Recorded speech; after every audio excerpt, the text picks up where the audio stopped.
what you're experiencing now, the level of joy, it can expand. The level of success, it can expand. The level of safety or security, it can expand.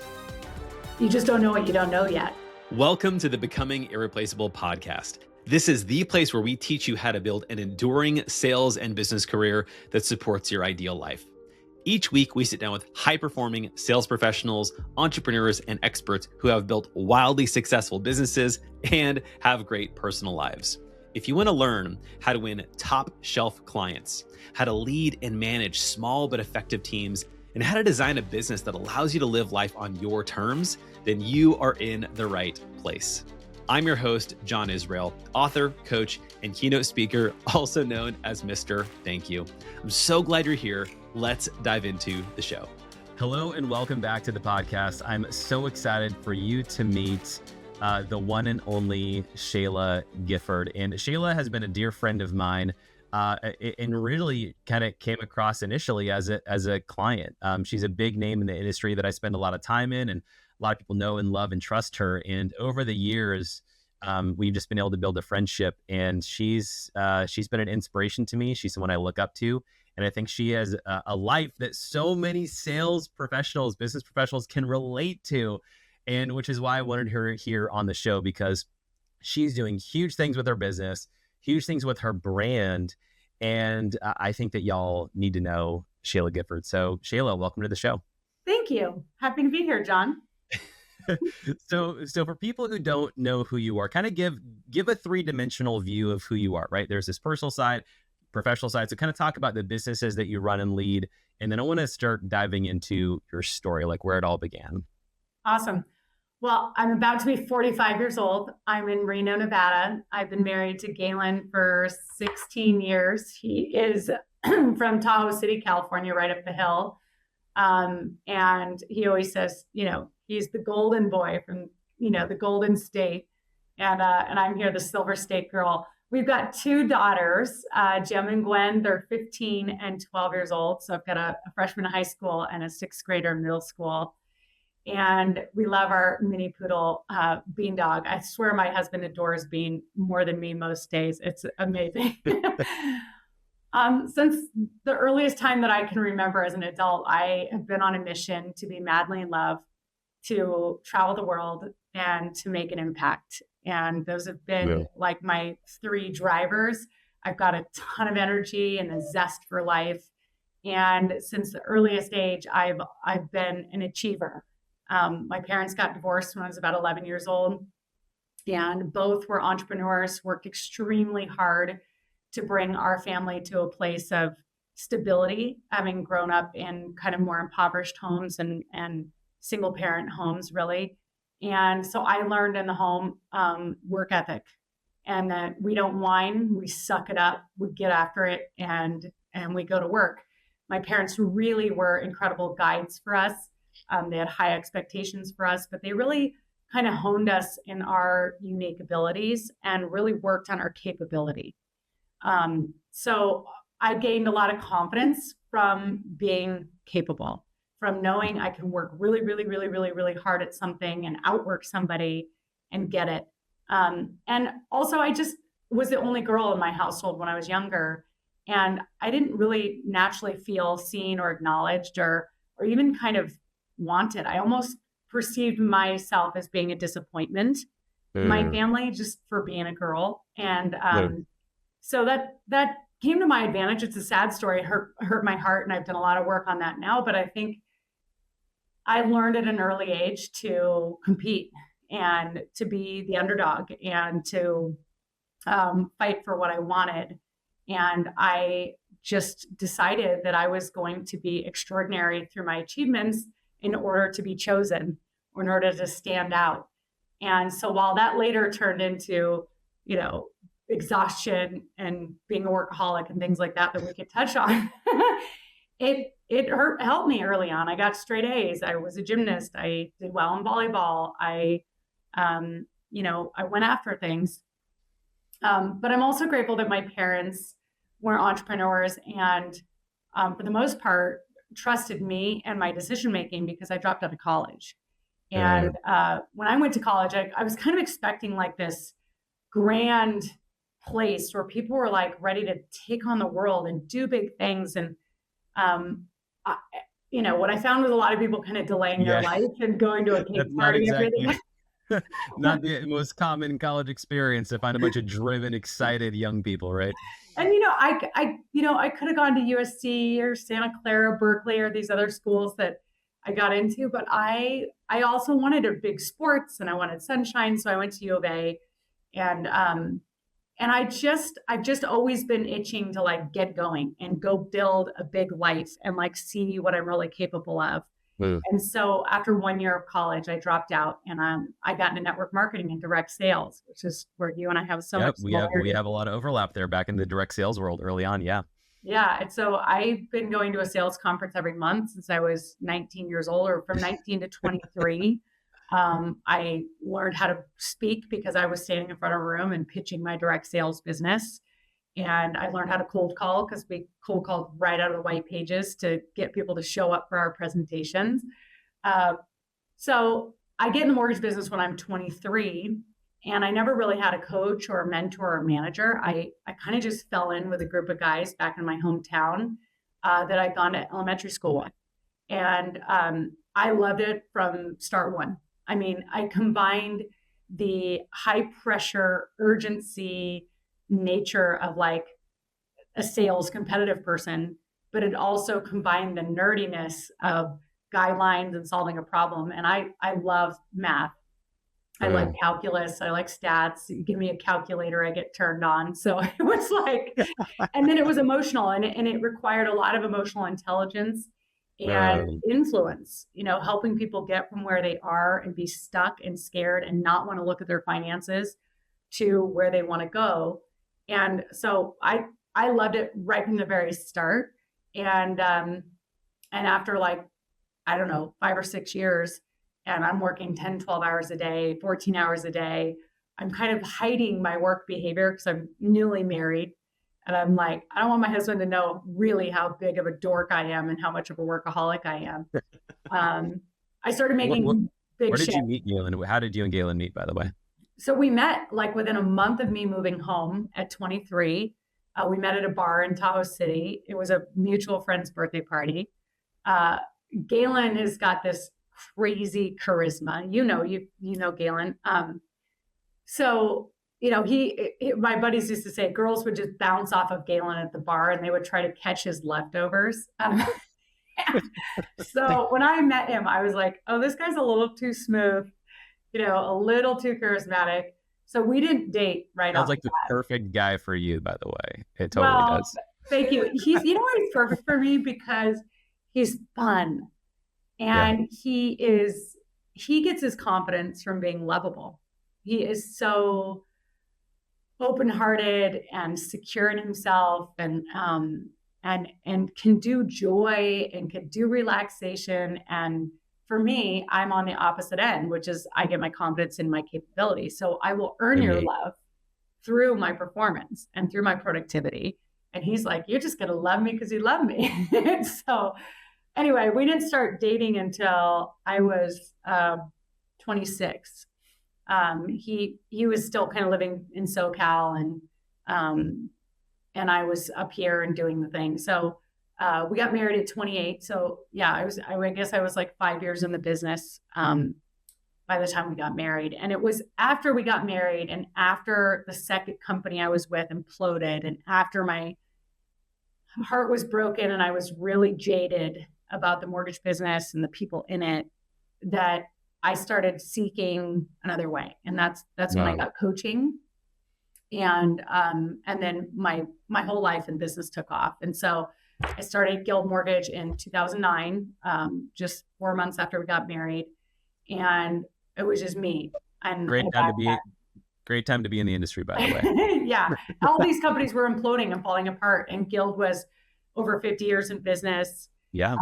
Privately owned, had servicing. And the people that I met, every single person I met had been here for 10, 15, 20, 25 years. And so I love sustained success because I know that I could be a bright star that burns out. And I never wanted to be a one-hit wonder. I've wanted to be the real deal. Like Yeah. And I know that's what you teach it on, is enduring success. And so when I got around Guild, it just felt like my nervous system calmed down. I'm like, wow, these people have been here. They've been happy here. They're real people. This company has lasted. It's, this is my place. And so here I am 16 years later, but I started out as one girl and I said, well, I want to open my own branch. And they're like, well, who's coming with you? And I'm like, no one, it's just me, and they're like, you don't have any processors or other LOs. And I'm like, no, but I was done working for other people at that point. I wanted to kind of create my own destiny and my own culture. I didn't want any drama. I didn't want any shadiness. I didn't want any gross negativity and toxicity. I just wanted a happy place that I could come in, crush it, make money, and go home. And I never imagined really going to build.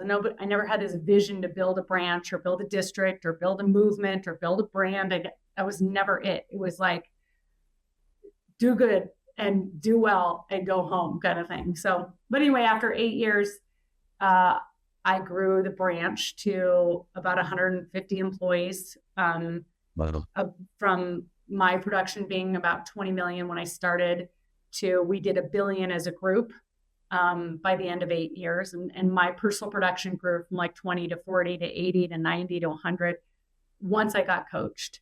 And so as soon as I got coached, I turned around and started coaching others because I had gotten that sales training early on and didn't realize that most people don't have sales training, let alone business coaching on how to build a team, how to structure your day, how to do time management, all the things. And so that's kind of been the whole key to my success. And now I coach others. I have a coaching company called Catalyst. I coach every single week to my community. I have something called the Sales Attack Book, where we track and measure all of our sales results, and we break a big goal down into quarterly goals. I have a planner where I teach people how to live a holistic, badass, big life on fire in every area. And now I've got a team across the nation, and our goal this year is to do 2 billion in production. And my district, the Legacy District, the goal is to do 1 billion of the 2 billion. I hope I covered who I am, where I came from. Yeah, that's great. Well, and I want to highlight a couple of things there, which is number one. So people who are listening, there's definitely some people in the mortgage industry here who are going to totally relate. Many of them probably already know who you are. Some people who are in real estate who don't maybe know who you are. People who are in different aspects of sales.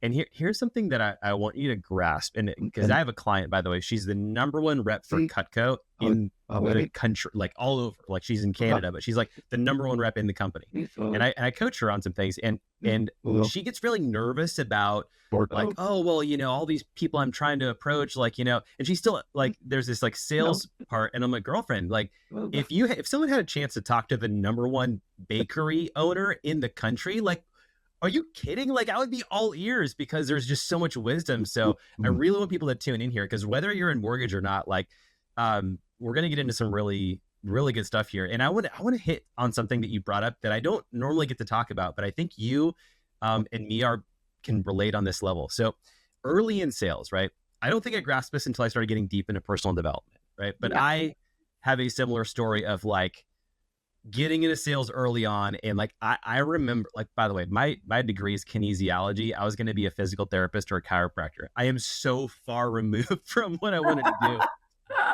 But when I got into to college and I got my first sales job, the moment I had that first commission check where it was oh, this is literally directly a result of what I did, it was addicting. It was are you kidding? And then I get recognized, right? When you have a big sales week and you're the love, the admiration, the respect, and all these things. As a kid, if you knew me in high school, I was pretty unknown, pretty quiet. I had my little skateboard. I'd be skating around school and didn't have a ton of friends, but I think probably similar, right? This isn't a therapy session, but I also had my own wounds as a kid of not feeling like I was good enough or valued enough. And for me, it was sports. Athletics was the first place that I saw, if I excel as an athlete, I get recognized and affirmation. Then getting into sales, it was that exact same thing. And so we've both been around a lot of salespeople. Do you think that's a common trait? Like, do you think that there's often people who get really into their sales career that have some type of a history like that, of whether you call it like wounding or struggles of just feeling like we're not enough? I obsess about this. I wanted to write a book once. It was called Get Rich with Your Dysfunctions. For real though, right? Because the truth is that we all have wounding to some degree, and we all have a limiting foundational belief that this really, really, really deeply rooted. And so there's personal development, and then there's deep root work and doing the deep work. And funny enough, my husband, I don't know if you follow the Enneagram, but the Enneagram is really prescriptive in this way too. So he's a 7. So 7's one thing to be exciting and fun and big. So like the ultimate for Galen, the ultimate is like bliss, ecstasy, extraordinary, like stoke, like pure, complete joy. That's kind of what his soul is craving. And fun is really good. Like if he could be playful and fun, but what he settles for is comfort. Because a 7 is really concerned about the feeling of pain and the fear of pain and not wanting to have pain. So they run from pain to fun, or they protect themselves. They have control over pain by choosing comfort. So it's super interesting that you meet people that are 7s that are really gregarious and super charming and a lot of fun, and people naturally gravitate to them. But then they may not succeed at sales as much because they might have that commitment to comfort. Totally. Because the foundational belief underneath is something's wrong with me. Like as a young kid, this is the work that Gail and I are just blowing our minds over, because he's like, wow. In my earliest memories of being in my body and in my house and seeing my parents and all that stuff is that, oh no, something's wrong with me. And so if the foundational belief is I am broken, something's wrong with me, then we build a life on top of that to try to avoid that ultimate reality. And my belief being I am a disappointment, and simply because I just didn't feel played with. I think like I was sitting as a little girl watching my parents be stressed all out as hell. They were 21 when they had me. They had bought a house early, so they have financial pressure and stress. They also started a business before they were allowed to have a construction license. So me as a kid looked at their stress and the lack of them playing with me and cherishing me and treating me as their all important thing. Like what my little soul wanted was, well, then that means I'm a disappointment. And so if that means I'm a disappointment, then what do I have to do to earn love? Right. So everything I think comes down to this root, this deep belief, and you got to find out what it is for yours. And you can use tools like the Enneagram, maybe. I just spent a year getting certified as a life coach in shadow work with Nancy Levin and something she calls reinvention, and kind of like really pulling apart these events that happened to us and the beliefs that might have been created, and then kind of how we build a life on top of those beliefs. And so I've committed to a life of being under pressure and a life of productivity and a life of performance. So what's your Enneagram? I'm a 3.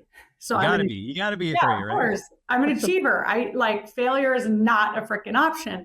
So and at the end of the day, I ultimately have felt rejected as a person.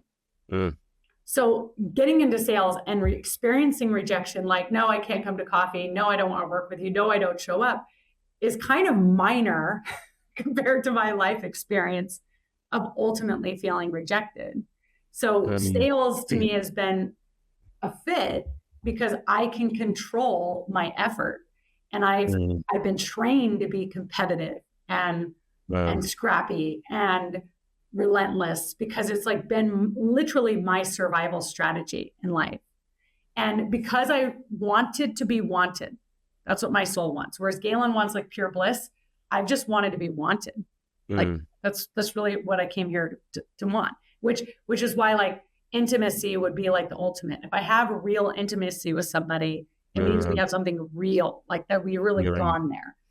And so, of course, because I wanted to be wanted, John, the external fuel has been appreciation and attention, affection and attention, right? And acceptance and attention. So like that's what's fed my little heart's content, because is all those little bouts of way to go, good job. And then I just sign up for another week and sign up for another week. Yeah. So I don't know that like your story has to be the same if you're in sales. Sure. But I do think that having a chip on your shoulder and having desire equal to that like grittiness of like, I will go for it. I will, like I have to do this, like, because there's a have to inside of me. And that's why they say you can't teach drive. Well, it's probably because you can't install that urgency, that have to inside of you. Yeah. Well, and that's so good, because I think you're right. So as an example, so I am a 2 wing 3 in the Enneagram, right? So for those who don't know, a 2 is what's considered, I hated the name. It was a helper. Yeah, I hated that name. I'm like, I'm not a helper. I'm a damn producer, right? And then did you, I've got to send you this. Have you ever listened to there's a gentleman who he made a song per Enneagram type. Have you heard this? No. Oh my gosh. Oh my God. I got to send it to you. He's a composer.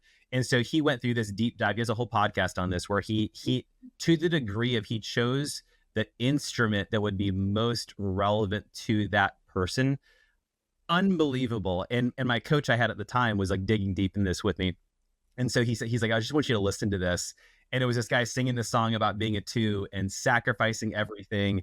And all you want is love. And all you want is to be valued. And I'm like bawling in my car listening to this song, because I'm like, that's all I want, And it's funny because I think, and this is a good place to kind of go to, which is, I think that's really our opportunity for evolution, right? So like as an example, right? My nickname is Mr. Thank You. That couldn't be a better level 2 person, right? Because I just want to help people feel appreciated. I want them to feel valued. I want them to know that their life matters, because in a weird way, that's just what I want. Yeah. I just want that myself. In production, being a 3 secondarily is totally there. I learned to produce because that's where I get love. That's why I love training. I was always a great trainer because I'm getting to help people improve based on my life experience. And it's hard to teach if you don't have the chops. Like, yeah. So it's funny. The reason I got great in sales, not was because I loved sales or any of that. I just found a place that I was valued. Like I found a place where like my results mattered. I got to do something with it and help people. So it's been an interesting thing, because I want to go to this for you. The title of, and you have me come and do this for your people. The title of my keynote is called Becoming Irreplaceable, which is so funny because on the surface level, it's like, oh, who doesn't want that? We all want to become irreplaceable. But if you look at the deep wounding of a level 2, it's like, that's all I want. I want to be so good for you. You'll never let me go. And it's funny because I've had to do my own work on that. Like, okay, is that what you want? And I think what I've just landed on, and because you have to kind of go through the work, right? You got to kind of dig in the dirt a little bit, is I want people to do well. And so for me to be able to have the opportunity to help them, I just need to be as valuable as humanly possible. So as long as I can stand there, which is like, my goal is just to be valuable to you, not that you have to use me for everything all the time forever. If I can stand in the positive of that, I can be effective. But it's the dark side of that too, right? Where you can get too clingy, too needy, too whatever. And that's when it becomes a problem. So I would love to hear for you, like how you started to resolve this. Like what has been your evolution of this grasping with your achievement cycle to like where you've taken that over the last decade? Because I know that's really kind of where our relationship started. Like we met when you kind of started, I want you to tell a story, but you kind of hit a little level of burnout. You did some travel. That's where we met during COVID. I did some virtual events for your team. Yes. And then you've been on a total journey ever since then. So kind of catch us up there. So I got involved with coaching, and the first thing that they had me do is decide if I was relational or transactional. And I was like, for sure, relational. Like I would run in front of moving traffic, jump in front of a car for my clients. Like I really, really, really care. And then it was like, okay, cool. Let's go back and look at your business and where it comes from. how many people are your partners that refer you at least 4 closed transactions a year, meaning they're coming back to you over and over and over again to support their business. And I had closed over 200 deals that year. And I was like, oh, probably 15. I mean, I don't know. I know a lot of people call me. I'm always on the phone. And it was only 6. Oh my gosh.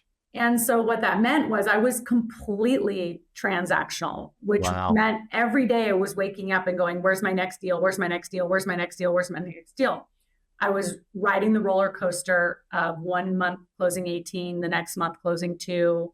I had no real plan. The plan was just work really, really hard, always answer my phone and get back to people fast. I mean, nobody answered an email faster than Shayla Gifford, right? As if I was going to win some award for this, but like, I just believe the old adage, the harder you work, the luckier you get.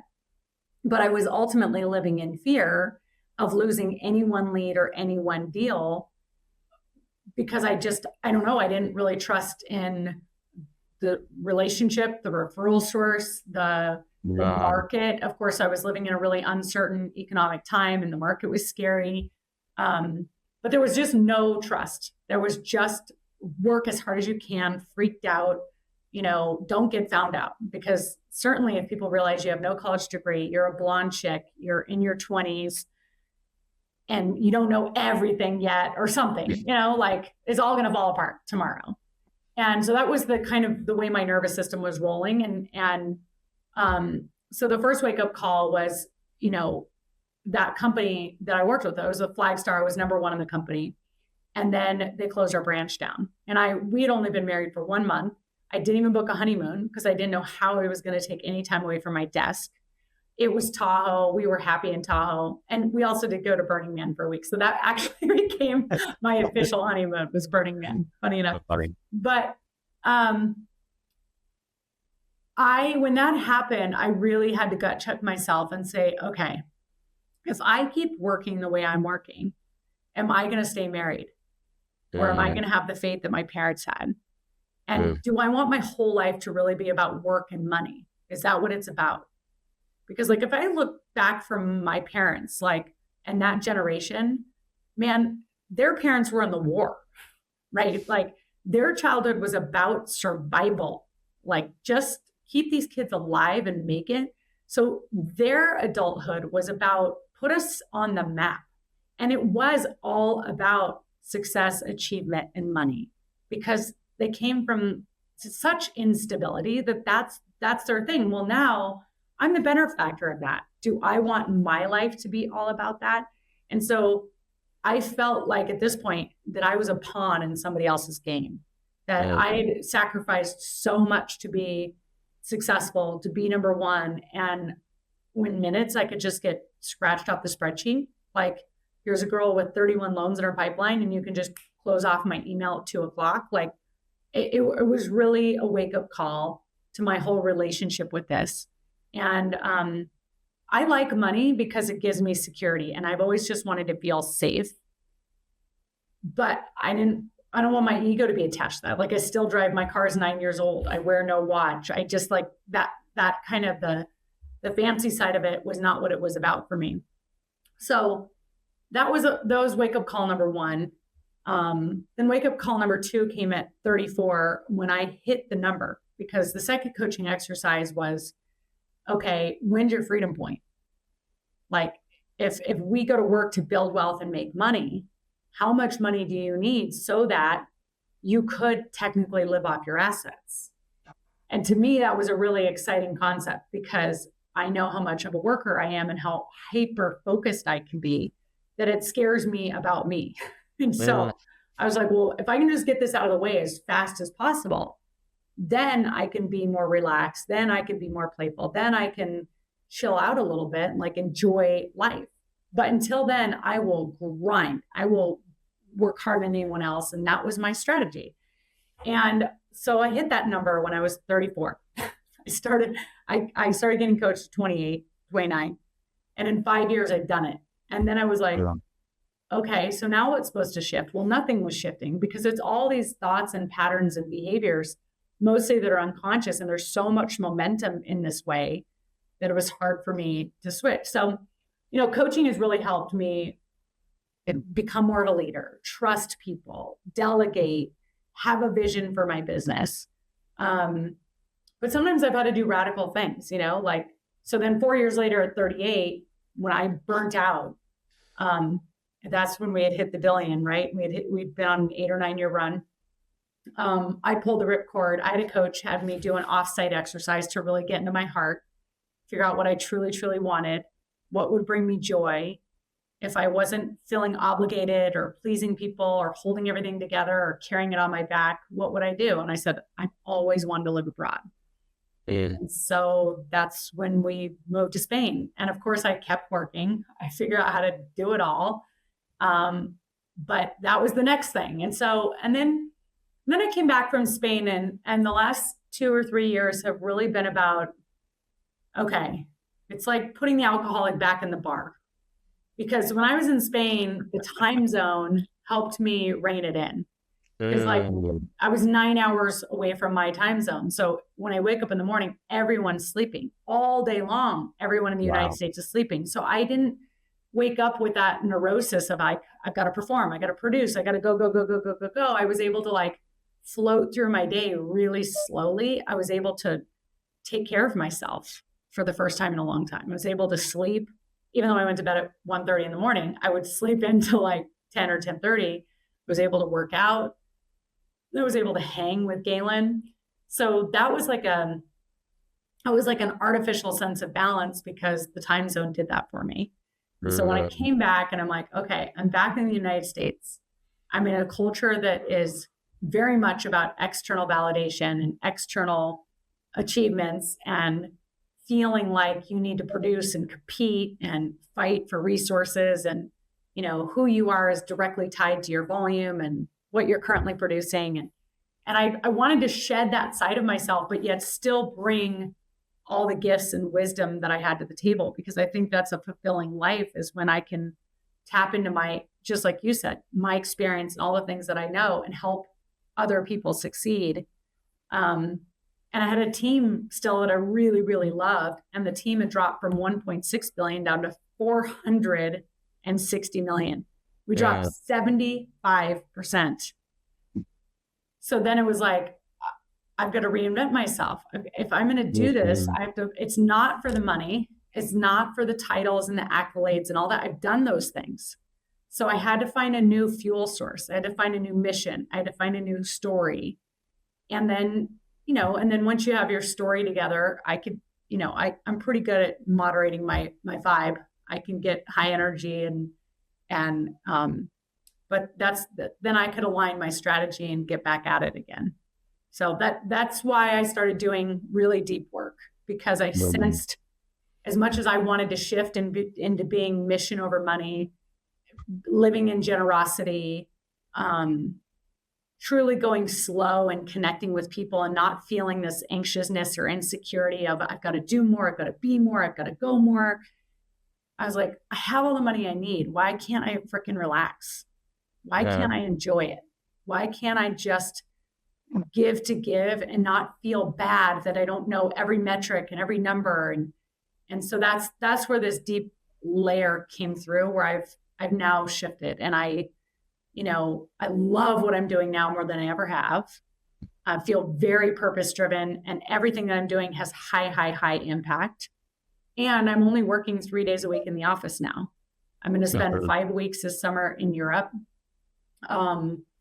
Friday, I'm goofing around. I'm playing more than I've ever played. I'm actually learning how to do that. And my fitness is tight.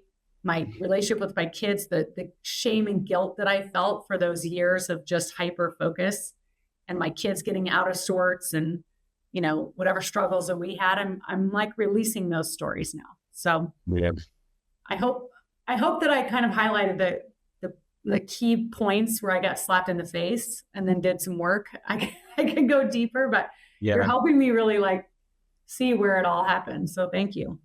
So I love that has been, I think you can learn so much just from hearing somebody's story, like just from hearing how you did it, because just like my story isn't exactly aligned with yours, there's some overlap.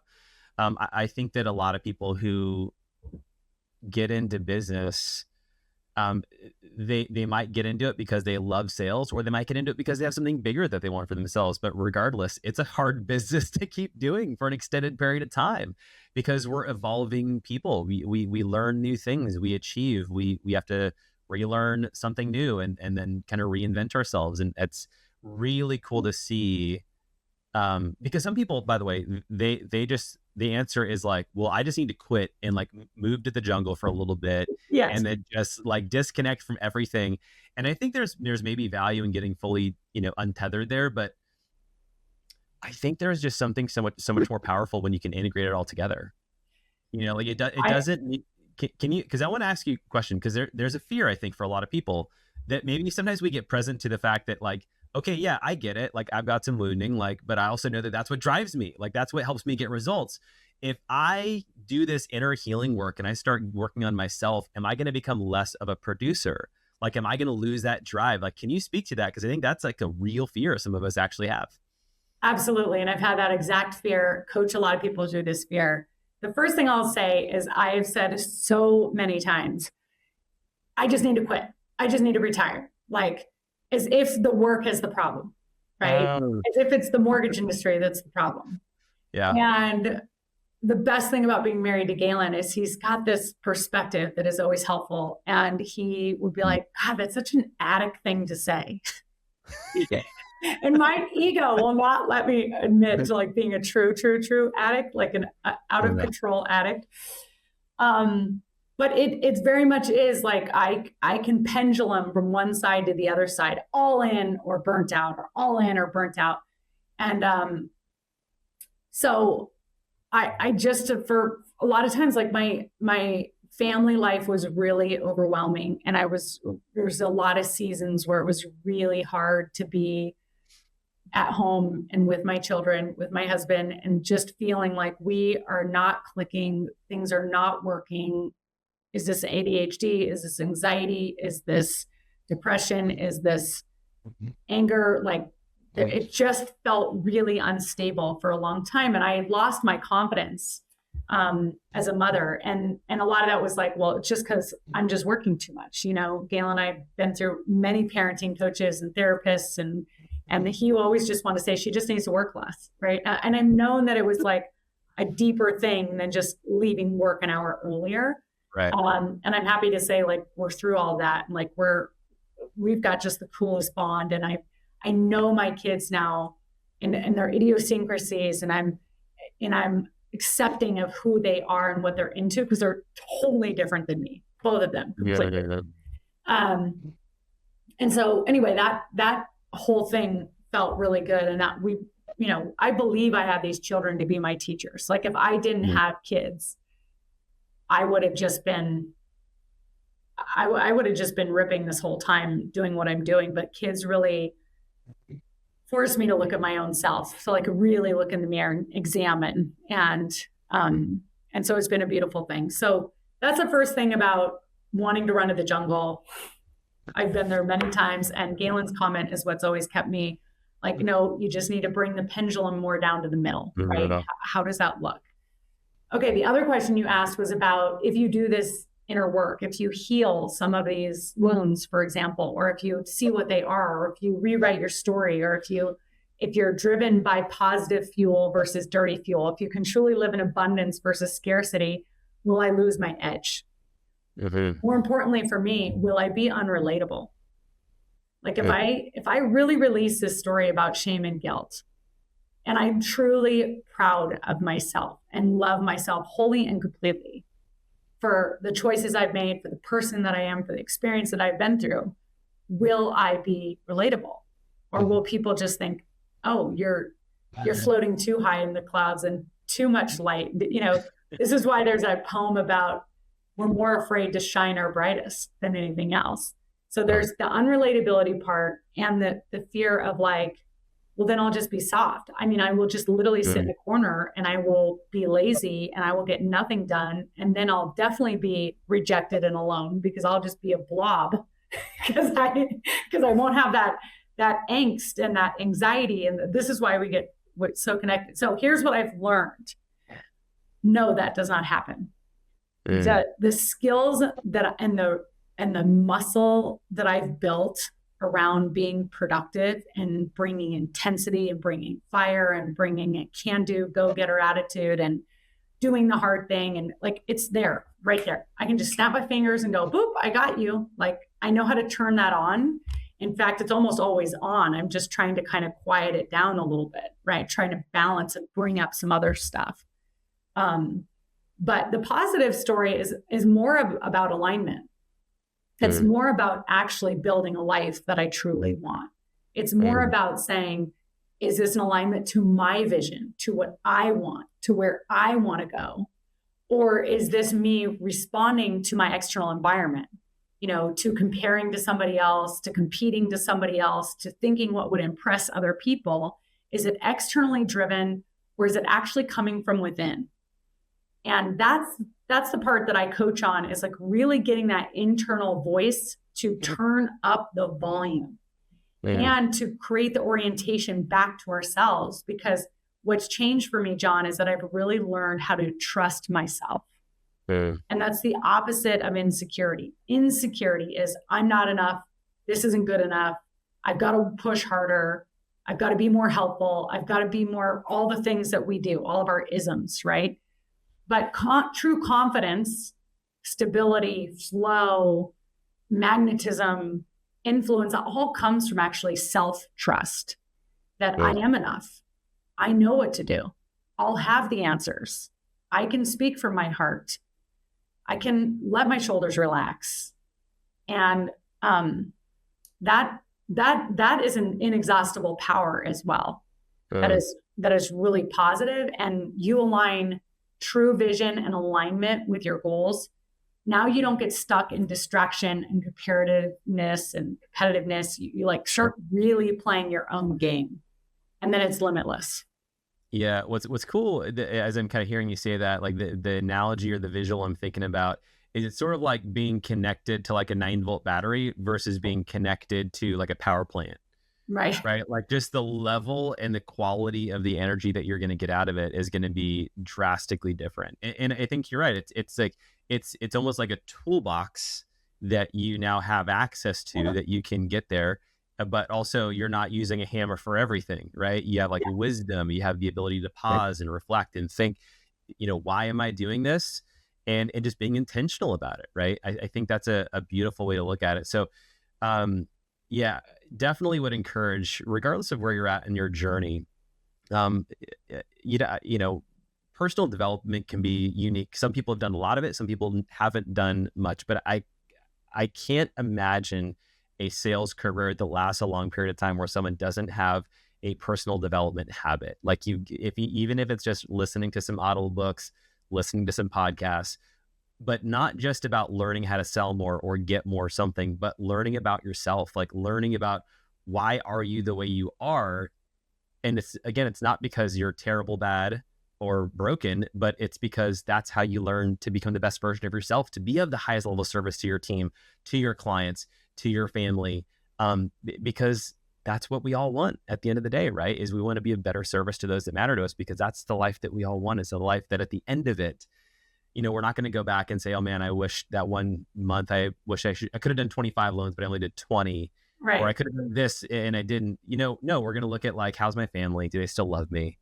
And that's, I think, what matters. So, well, and I want to say that here's where coaching is different than personal development, because you can just get lost in personal development, which for me, if I'm constantly reading more and more and more personal development, it almost further cements that belief that something is wrong with me, that I am broken, that I must be fixed, or I always need to be improving in order to be lovable. What coaching does is it actually takes you into action. Yeah. So good coaching makes you pause and reflect, extract what's inside. What is your vision? And so this is what I do every quarter, because man, desire in life evolves very quickly. So every quarter, pause, reflect, follow an exercise to really extract your vision and your focus. And then now every single week, it's about realignment, realignment, realignment, take action in accordance with your vision, playing your game. And then when you get off track and things fall apart, you recalibrate and get back on the path, and recalibrate, get back on the path. And so that's what coaching really does, is it takes you into action and accountability. But action and accountability without the vision is just playing someone else's game. And that is what burns us out. That is why we're like, I don't even know why I'm doing what I'm doing. I don't even know why all this stuff is on my calendar or why I'm saying yes to it. Whose life am I really living? Yeah. And that's where we start getting bummed out, depressed, grumpy, angry, resentful. So good coaching has a component of decide what you want and extracting your vision, then helping you make choices and take actions every single week to be in alignment with that. And then guess what? Your vision will keep expanding. And that is what's so juicy about life, is no matter what you're experiencing now, the level of joy, it can expand. The level of success, it can expand. The level of safety or security, it can expand. You just don't know what you don't know yet. And so you have to open your vision to what it is now that can be possible for you, create an action plan, and then hit it for a quarter to expand it again. Yeah. I love that. And this is something that you do, right? Like you are an active coach, you have a community. I'd love for, as we kind of start to wrap things up, I'd love for you to take just a moment, like kind of highlight a little bit, like if people wanted to work with you, and they wanted to connect with you on social media, can you just share a little bit about your program, and also how do people find you so that they can get a little bit more of this Shayla Gifford magic?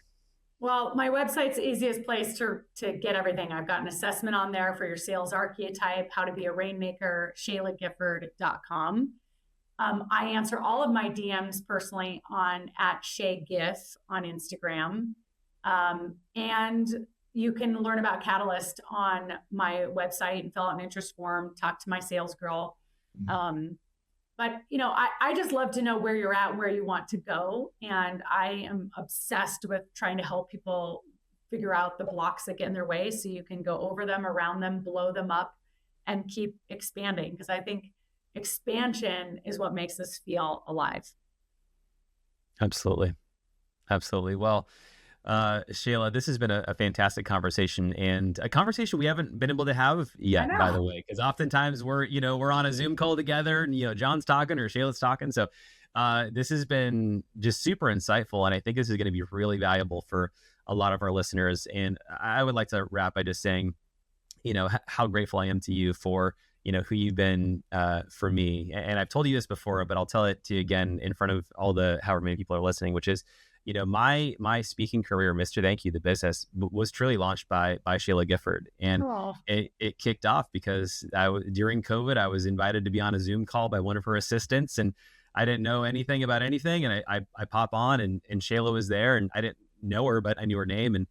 And after the event, she did a video, sent it to the entire company talking about me and what she learned and the impact. And then next thing you know, we did an event for the Guild Mortgage Company. And then we did one for all of her realtor partners in Reno, and then up and up and up. And, to share with you, last year we did 48 engagements, and I bet we could, if I had a tree, I want to send you a tree one time to map where the business is now and just bring it back to that one route where we did that Zoom call in 2020, for you to really truly understand that impact.